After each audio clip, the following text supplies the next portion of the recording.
Kanimba, bersempena dengan Hari Kepelbagaian Biologi Antarabangsa, kami akan membawa anda bersama-sama untuk memahami dengan lebih mendalam tentang kepelbagaian biologi ataupun biodiversity di Malaysia. Siri ini akan berlangsung selama 3 hari, iaitu pada hari ini, esok dan juga lusa. Pastikan adik-adik tengok ketiga-tiga episod ya, sebab kita akan melukis beberapa elemen pada hari ini dan juga esok, dan pada hari ketiga pula, kita akan mencantumkan elemen-elemen ini untuk dijadikan sebagai sebuah diorama. Adik-adik, apa itu biodiversity? Biodiversity ialah kepelbagaian benda hidup di bumi ini, sama ada haiwan ataupun tumbuh-tumbuhan. Penting tahu untuk sesuatu tempat itu mempunyai biodiversity yang tinggi. Ini bermakna kawasan itu mempunyai sistem biologi yang sihat. Adik-adik, agak-agak kenapa ya biodiversity ini penting? Baiklah, apabila sesuatu kawasan mempunyai pelbagai jenis benda hidup, sebenarnya setiap benda hidup ini memainkan peranan mereka yang sangat penting. Adik-adik nak tahu tak, setiap benda hidup sebenarnya bergantung antara satu sama lain. Sebagai contoh, sekiranya terdapat banyak jenis tumbuh-tumbuhan di sesuatu kawasan, maka banyak jugalah sumber makanan untuk haiwan yang tinggal di kawasan tu. Bila banyak sumber makanan, maka banyak jugalah spesies haiwan yang akan datang dan mula tinggal di kawasan tu. Nampak kan? Benda-benda hidup ni sebenarnya bergantung antara satu sama lain, tak kiralah haiwan ataupun tumbuh-tumbuhan. Cuba adik-adik bayangkan gajah. Gajah kan berbadan besar. Mestilah mereka memerlukan jumlah makanan yang sangat banyak. Oleh sebab itu, gajah menghabiskan 12 hingga 18 jam sehari untuk makan saja. Mereka boleh makan pelbagai jenis tumbuh-tumbuhan dan mereka akan berkeliaran dalam kawasan yang besar, terutamanya di kawasan yang mempunyai banyak tumbuh-tumbuhan. Sekiranya sesebuah kawasan itu mempunyai banyak spesies tumbuh-tumbuhan, maka ini akan memberikan peluang kepada tumbuh-tumbuhan yang telah dimakan oleh gajah untuk tumbuh semula. Jadi, tak adalah gajah hanya makan tumbuhan yang sama di kawasan yang sama je kan? Kepelbagaian spesies tumbuhan juga akan memberikan vitamin dan juga mineral yang secukupnya untuk gajah kekal kuat dan juga sihat. Jadi ingat ya adik-adik, untuk kita kekalkan populasi haiwan yang sihat, pentingnya untuk kita sediakan pelbagai makanan untuk mereka dengan menjaga hutan kita. Samalah juga macam kita kan, kalau nak badan yang sihat, perlulah makan sayur, nasi, daging dan juga diet yang seimbang. Adik-adik nak tahu tak? Negara kita Malaysia mempunyai biodiversity yang tinggi. Malaysia merupakan salah satu negara mega diversity. Walaupun negara kita kecil, tetapi kita mempunyai pelbagai spesies tumbuhan dan juga haiwan. Sesebuah negara tu hanya akan dianggap sebagai negara mega diversity sekiranya mereka mempunyai sekurang-kurangnya 5,000 spesies endemik di dalamnya. Adik-adik nak tahu tak apa itu endemik? Endemik bermaksud tumbuh-tumbuhan dan juga haiwan yang hanya boleh dijumpai di sesuatu kawasan dan tidak boleh dijumpai di kawasan lain. Maksudnya spesies itu special di satu kawasan saja. Wow, bermakna banyak jugalah spesies tumbuhan dan juga haiwan di Malaysia yang special dan hanya boleh dijumpai di Malaysia, bukan di tempat lain. Tumbuh-tumbuhan dan haiwan ni sangat berharga tau. Jadi sebab itu negara kita telah mewujudkan beberapa kawasan perlindungan untuk memastikan kawasan ini kekal sihat. Spesies tumbuhan dan haiwan di kawasan ini selalunya dipelihara dan juga dipelihara. Adik-adik nak tahu tak, di dalam dunia ini terdapat spesies burung yang suka berhijrah. Selalunya mereka akan terbang ke kawasan selatan semasa musim sejuk dan mereka pula akan kembali ke kawasan utara semasa musim bunga. Semasa burung-burung ini berhijrah, sudah tentulah mereka akan terbang lalu di beberapa kawasan kan? Jadi, Malaysia merupakan antara kawasan yang dikunjungi oleh spesies burung yang berhijrah. Oleh kerana Malaysia mempunyai hutan hujan tropika yang sangat kaya dengan sumber, maka spesies burung ini selalunya akan singgah di hutan-hutan di Malaysia untuk mencari makanan seperti serangga dan juga haiwan-haiwan kecil. Mereka juga datang untuk mencari tempat tinggal sementara serta mencari kawasan yang berdekatan dengan sumber air untuk berehat. Kalau adik-adik nak tahu, Malaysia mempunyai 10 jenis spesies burung enggang dan terdapat juga spesies burung-burung yang lain. Oleh sebab itulah pelancong suka datang ke Malaysia untuk melihat spesies burung yang terdapat di negara kita. Malaysia juga mempunyai pelbagai jenis haiwan termasuklah haiwan-haiwan endemik iaitu haiwan special macam yang saya cakap tadi. Antara haiwan endemik yang kita ada ialah harimau Malaya, gajah kerdil Borneo, orang-utan dan monyet Belanda. Selain itu, Malaysia juga mempunyai beberapa jenis unta. Unta ni suka menyanyi tau dan suara mereka boleh didengari dari jauh. Mereka bernyanyi untuk berkomunikasi antara satu sama lain, sama ada nak cakap tentang makanan ataupun pergerakan mereka. Dahan-dahan pokok di dalam hutan pula selalunya menjadi tempat tinggal dan tempat rehat untuk beberapa jenis haiwan. Contohnya seperti beruang madu, harimau dahan Borneo, katak, tenggiling dan juga kubong. Kalau adik-adik nak tahu lagi tentang haiwan-haiwan ni, jangan lupa tengok video rakan rimba yang sebelum-sebelum ni ya. Haiwan ni bukan sekadar tinggal je tau di tempat ataupun habitat mereka, tapi sebenarnya mereka juga menyumbang kepada perkhidmatan ekosistem. Contohnya seperti haiwan detritivora. Mereka ni ialah haiwan seperti cacing ataupun anak-anai. Mereka sebenarnya membantu tau untuk makan bahan organik yang sudah mati, contohnya seperti bangkai binatang ataupun pokok yang sudah mati. Haiwan karnivora pula iaitu haiwan yang hanya makan binatang lain dan juga daging, mereka akan membantu untuk mengawal populasi haiwan lain supaya tidak terlalu banyak di sesebuah kawasan. Haiwan herbivora pula, iaitu haiwan yang hanya makan tumbuh-tumbuhan, mereka akan membantu untuk menyebarkan benih tumbuhan daripada satu kawasan ke satu kawasan yang lain. Dengan cara inilah pokok yang berbuah boleh tumbuh di kawasan yang baru. Hutan hujan tropika juga mempunyai banyak pokok dipterokarp tau. Biji benih pokok dipterokarp ini menarik. Biji benihnya seakan-akan mempunyai sayap. Sebab itulah biji benih dipterokarp boleh terbang dibawa oleh angin dan senang untuk hanyut di dalam air. Benih dipterokarp selalunya tumbuh menjadi pokok yang tinggi dan juga besar. Dan mereka akan membentuk lapisan kanopi dan juga lapisan ranjung di dalam hutan, terutamanya di semenanjung Malaysia. Kedua lapisan ini merupakan antara lapisan yang paling tinggi di dalam hutan. Bagi kawasan Borneo pula, jenis tumbuhannya pelbagai. Bagi kawasan yang kurang daripada 150 meter dari aras laut, kawasan ini kita panggil sebagai hutan dipterokarp tanah pamah. Di sini selalunya terdapat jenis spesies pokok kekacang dan juga pokok ara. Tumbuhan di hutan ni ada pelbagai saiz dan juga bentuk tau. Jadi kalau adik-adik pergi hiking masuk dalam hutan, cuba adik-adik perhatikan daun-daun yang ada di lantai hutan. Pasti adik-adik akan terjumpa daun-daun dalam pelbagai bentuk dan juga saiz. Ada yang besar, ada yang kecil.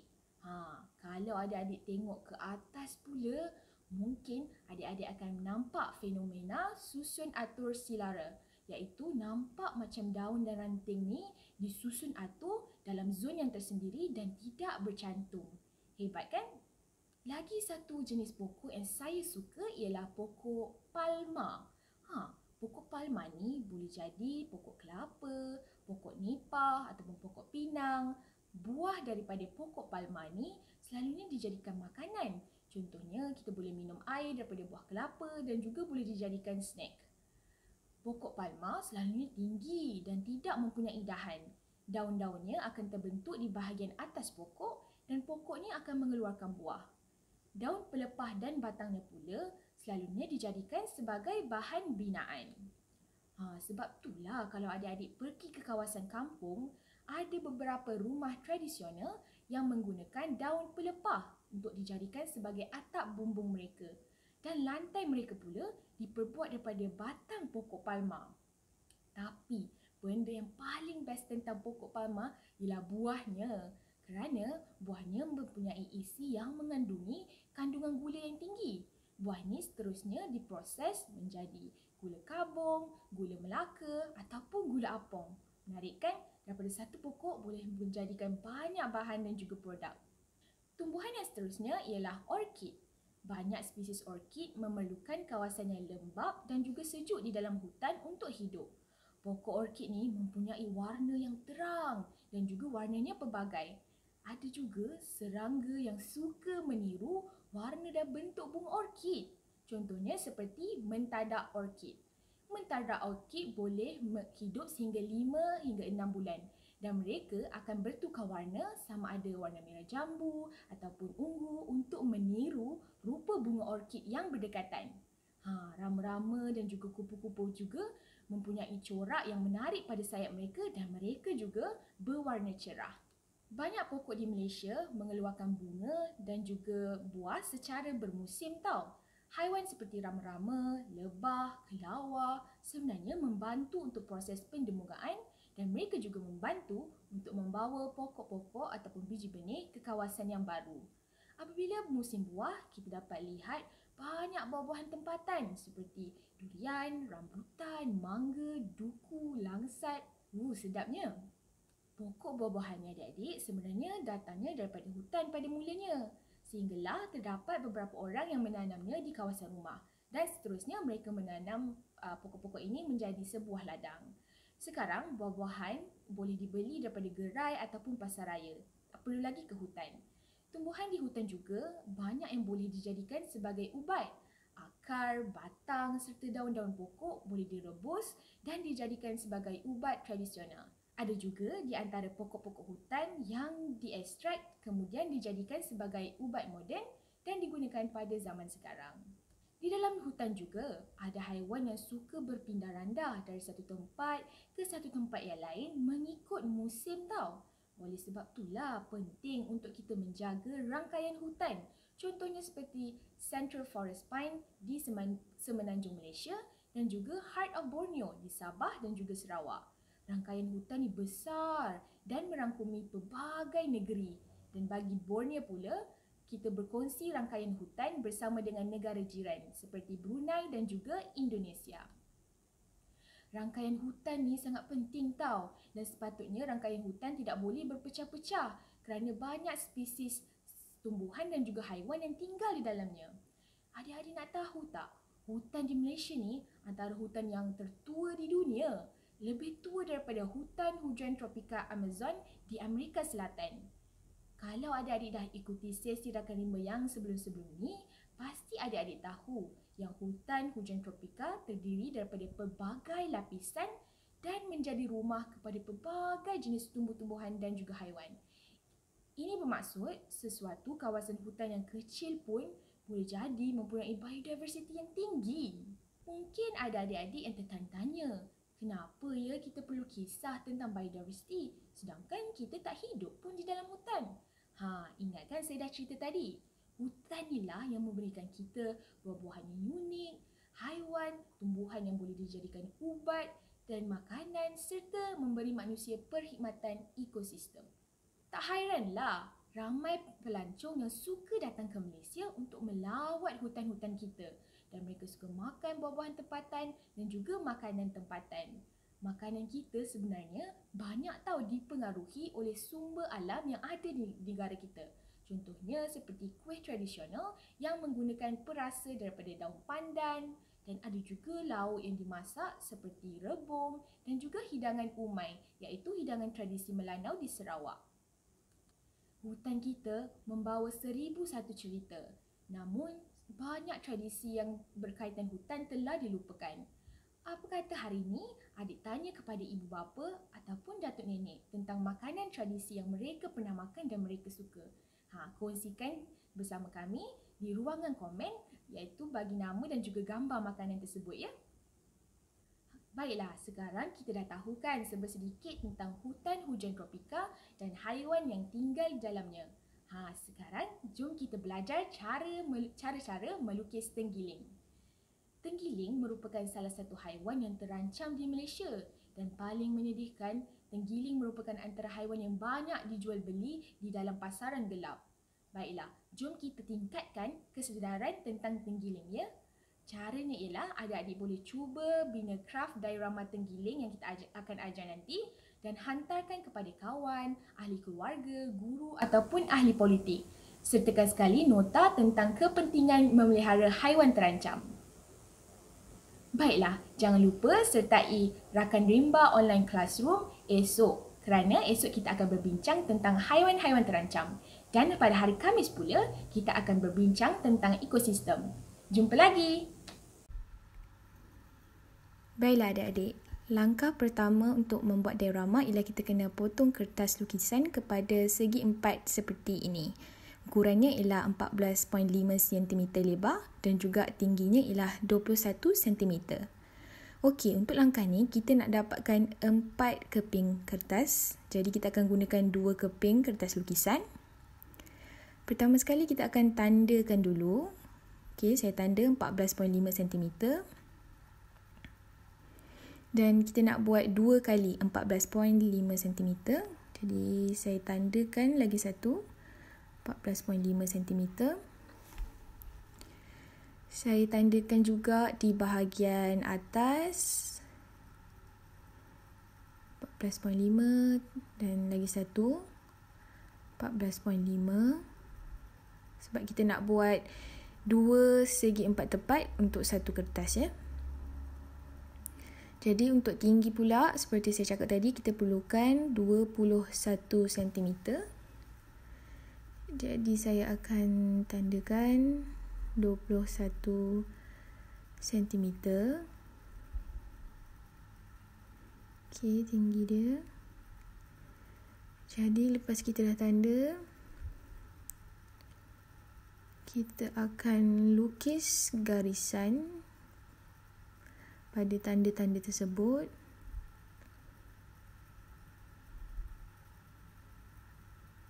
Okey, lukiskan. Dan ingat ya, satu kertas ni kita nak buat 2 segi 4 tepat. Sekarang saya gariskan di sini. Sekarang kita dah ada 2 segi 4 tepat. Baiklah, kita akan gunakan pisau untuk potong kertas lukisan ini. Tapi kalau adik-adik tak ada pisau, boleh juga guna gunting. Baiklah, kita potong. Jadi adik-adik pastikan bila adik-adik potong tu, pastikan adik-adik punya pisau rapat dengan membaris. Potongkan juga bahagian lagi satu ni. Okey, potong. Okey, sekarang kita ada segi 4 tepat. Tapi ingat kita nak 2 segi 4 tepat bagi satu kertas. Jadi kita potongkan, kita belah kepada 2.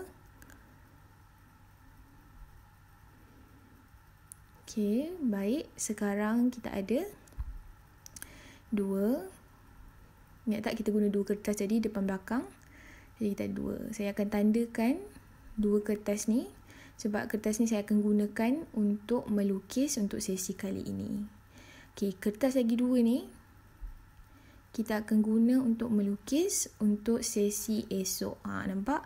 Sekarang kita ada 4 kertas dan juga ada lebihan kertas yang tadi kan. Okey, lebihan kertas ni kita jangan buang. Kita simpan juga untuk kita buat diorama. Okey. Baiklah, sekarang kita ada 4 dan kita akan gunakan 2 pada hari ini untuk lukis. Lagi 2 tu kita simpan untuk esok. Okey, saya akan gunakan 2 ni. Dan saya akan ambil satu kertas untuk lukiskan tenggiling. Baiklah, kita akan mulakan dengan lakaran cair. Adik-adik jangan tekan pensel dengan terlalu kuat. Okey, sebab ini hanyalah lakaran cair. Jadi kita lukis satu bujur dan kita lukis bulat untuk kepala dan bahagian ekor juga. Lalu kita lukiskan kaki. Okey, ingat untuk step ni, untuk langkah ni jangan tekan pensel. Buat lukisan lakaran yang cair saja. Okey. Lepas tu barulah kita tekan sikit pensel untuk dapatkan lakaran yang lebih pekat. Jadi kalau adik-adik buat macam ni, senang untuk adik-adik padam. Sekiranya adik-adik ada buat kesalahan kan, boleh padam dengan mudah. dan lukisan adik akan menjadi lebih kemas. Bila kita ikut je lakaran tadi yang kita dah buat. Okey, semasa langkah ni adik-adik boleh padam dan lukis balik, padam dan lukis balik. Adjust mengikut kesesuaian dan sampai adik-adik puas hati. Baik, nampak? Sekarang saya padam line ataupun lakaran cair yang saya buat tadi dan hanya tinggalkan lakaran yang pekat sahaja. Okey. Semasa langkah ni tak apa, kalau adik salah pun tak apa. Padam, lukis sampai adik-adik puas hati. Jadi saya akan padam bahagian ni dan betulkan. Okey, sekarang dah nampak kan? Rupanya bentuk seperti tenggiling. Saya akan lukiskan mata.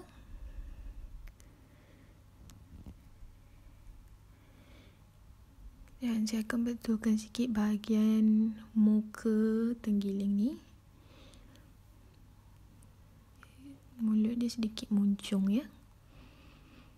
Okey.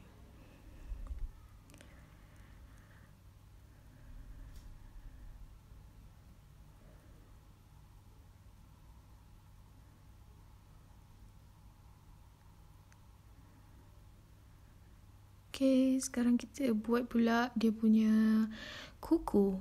Okey, ingat adik-adik, tenggiling ada kuku yang agak panjang. Jadi kita lukiskan kuku pada kaki tenggiling. Dan jangan lupa juga yang tenggiling ada sisik pada badannya. Okey, jadi kita akan lukiskan sisik. Tapi sebelum tu kita akan buat lakaran iaitu jalur-jalur pada badan tenggiling ini supaya nanti kita senang untuk lukis sisiknya. Okey, pastikan lakaran jalur ni cair. Jadi kita jangan tekan pensel semasa membuat lakaran jalur ni, okey? Okey, selepas kita dah ada lakaran jalur, kita boleh mula untuk melukis sisik pada badan tenggiling ini. Okey, lukiskan dan setiap sisik tu berbentuk V. Jadi adik ulang saja bentuk V banyak-banyak sampai penuh satu badan tenggiling ni. Okey. Jadi senang ya sebab kita dah buat lakaran jalur tadi. Jadi kita hanya ikut sahaja lakaran jalur dengan cara kita letak V banyak-banyak. Dan kita penuhkan satu badan. Okey, kalau adik-adik nak tahu kan, tenggiling ni ialah salah satu haiwan yang paling banyak dijual beli di pasaran gelap tau. Jadi sebab tu tenggiling ni merupakan salah satu haiwan yang terancam dan juga diambang kepupusan di Malaysia. Kalau di negeri Sarawak, kalau adik-adik pernah pergi Sarawak, tenggiling dilindungi sepenuhnya di negeri Sarawak. Maksudnya di Sarawak kita tidak boleh menyimpan tenggiling. Tenggiling juga tak boleh diburu, tak boleh ditangkap ataupun dijual. Ya, kerana pentingnya tenggiling, terutamanya sekarang tenggiling sudah diambang kepupusan. Sebabnya bila kita buru dan kita jual, tenggiling ni akan berkurang di dalam hutan kan. Okey. Jadi kita penuhkan badan tenggiling ni dengan sisik-sisik sehinggalah ke bahagian ekor juga.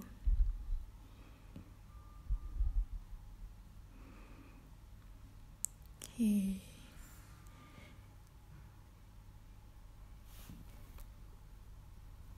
Okey, saya akan lukiskan sisik di bahagian ekor sampai habis dan jangan lupa juga tambah sisik di bahagian kaki tenggiling.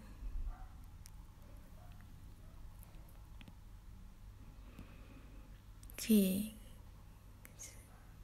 Dekat bahagian muka tenggiling juga sebenarnya ada sisik. Tapi sisiknya lebih kecil. Jadi adik-adik lukis sisik yang sama di bahagian muka. Tetapi sisiknya tu adik-adik lukis dalam bentuk yang kecil. Maksudnya V yang adik lukis tu, V tu kecil-kecil di bahagian muka. Okay? Tada! Sekarang kita dah ada tenggiling yang dah siap. Sekarang kita akan potong pula lukisan tenggiling kita ni. Gunakan gunting. Okay, kita potong dengan kemas supaya lukisan ni bolehlah digunakan untuk diorama kita pada hari ketiga nanti. Okay. Jadi kalau adik-adik tengok kan sesi Rakan Rimba episod yang semalam, kita ada bercerita tentang kisah tenggiling yang mencari makanan. Dalam cerita ni ataupun dalam kisah ni, tenggiling ni dia nak cari makanan iaitu semut. Cara dia ialah dia pura-pura untuk mati. Jadi dia duduk diam di sebelah sarang semut dan berpura-pura untuk mati. Jadi bila semut nampak, semut pun ingat, tenggiling ni dah matilah. Jadi semut pun datang dekat dan semut naik ke badan tenggiling. Jadi bila tenggiling ni dah rasa semut dah naik kat badan dan sisik dia, tenggiling pun cepat-cepat dia tutup sisik ni dan dia merangkap semua semut-semut ni dalam sisik dia. Tenggiling pun cepat-cepat lari ke sungai dan biar sisiknya terbuka bila dia dah sampai dalam sungai. Jadi semut-semut ni pun terapunglah di atas air dan masa ni lah tenggiling pun makan semut-semut tu. Hebat kan strategi tenggiling ni untuk mendapatkan makanan. Baiklah, kita sambung potong tenggiling ni. Okay.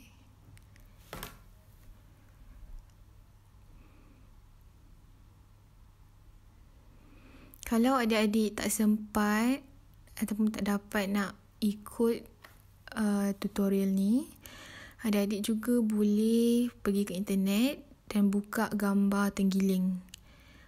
Adik-adik boleh tiru melalui gambar juga.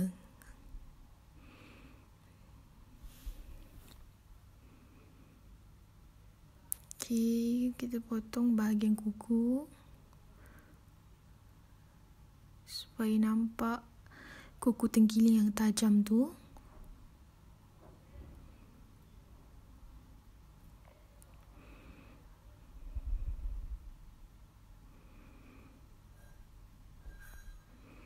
Kalau dia nak tahu kan, tenggiling ni ada orang yang tangkap tenggiling dan ambil sisiknya untuk dijual. Ada juga yang akan bunuh tenggiling untuk mendapatkan daging mereka. Kerana mereka percaya yang sisik tenggiling ni boleh dijadikan sebagai ubat. Tapi kan sebenarnya tak ada kajian pun yang menunjukkan bahawa sisik tenggiling boleh mengubati mana-mana penyakit. Jadi kita jangan percaya. Okay, sekarang kita dah ada tenggiling ni. Kita kemaskan potongan tenggiling.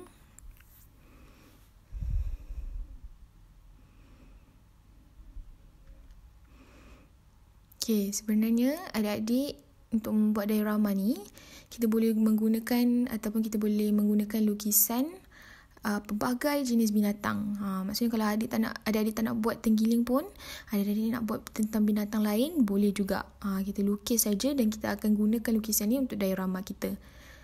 Contohnya sekarang ni saya dah siap tenggiling, saya akan ajar pula cara ringkas untuk buat ataupun membuat lukisan gajah. Okay. Saya akan mulakan dengan telinga gajah.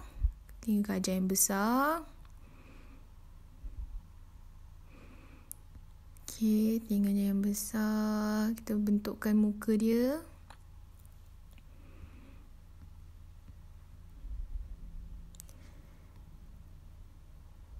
Dan kita lukis lagi sebelah telinganya. Okay, selepas tu kita lukiskan belalai.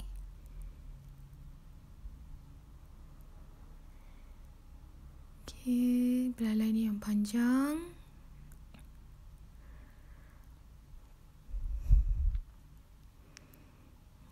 bentukkan mata juga. Okay, dah nampak kan? Muka seperti gajah.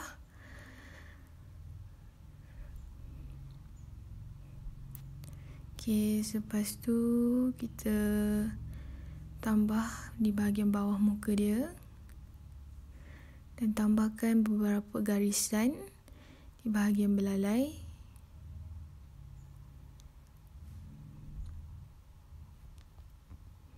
Okay, sekarang kita sambung untuk buat badan pula. Kita mulakan dengan kaki depan yang besar. Lukiskan kaki yang besar. Lepas tu badannya pula. Dan juga kaki di bahagian belakang. Okay, nampak? Yes, tambah sedikit kaki di bahagian belakang. Tada! Dah siap gajah. Ingat, adik-adik boleh juga guna ataupun lukis binatang-binatang lain untuk dijadikan sebagai diorama ya.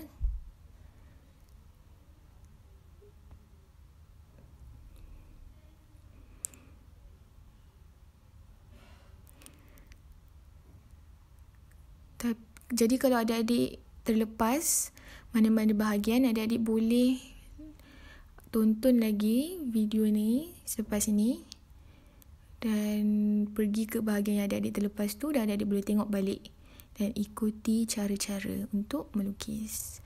Baiklah, saya ada juga buat lukisan untuk 2 lagi binatang iaitu beruang madu dan juga orang utan. Baiklah, saya akan potong ke semua haiwan-haiwan yang saya telah lukis tadi. Dan saya akan gunakan haiwan ini untuk membuat diorama. Tapi bukan untuk sesi kali ini. Diorama tu saya akan buat semasa sesi kita yang ketiga nanti. Okey. Kan hari ni kita lukis haiwan-haiwan. Untuk esok pula, kita akan melukis tumbuhan herba yang ada di dalam hutan dan selalu dimakanlah oleh haiwan-haiwan yang berada dalam hutan. Salah satunya ialah satu jenis tumbuhan beri yang sangat digemari oleh siamang. Dan lagi satu tumbuhan yang kita akan lukis juga esok ialah tumbuhan karnivora, iaitu tumbuhan yang makan serangga, iaitu kita panggil sebagai pokok periuk kera. Okay? Jadi kalau adik-adik nak tengok cara-cara untuk melukis tumbuh-tumbuhan herba ni, jangan lupa tonton sesi yang kedua iaitu pada esok, dan pada sesi yang ketiga kita akan membuat diorama. Jadi untuk start sesi ni adik-adik kena simpan tau semua lukisan yang kita dah buat ni. Contohnya hari ni kita buat gajah ataupun tenggiling, ada dia buat tenggiling ke ataupun binatang-binatang lain, adik-adik simpan untuk digunakan pada hari esok dan juga hari yang ketiga semasa kita membuat diorama.